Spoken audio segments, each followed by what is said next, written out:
Hi guys, in this video I'm going to show you how you can switch accounts on WhatsApp.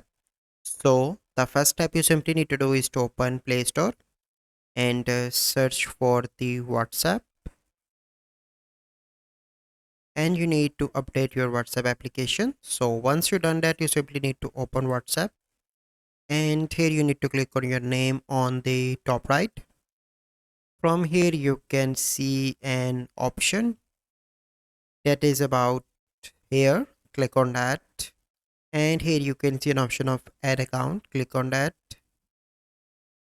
and click on agree and continue. So I'm going to add another account, for example. Click on next, wait for a few seconds. Okay, click on continue, click on allow.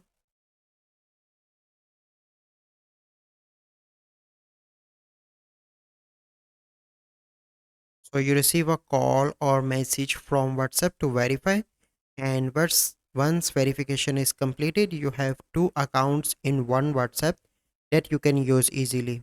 So this is the easy process that you can use to switch account on WhatsApp. So I hope you find this video helpful. If you find this video helpful, must like this video, subscribe to our YouTube channel for future videos. We'll see you in the next video. Thank you. Have a good day.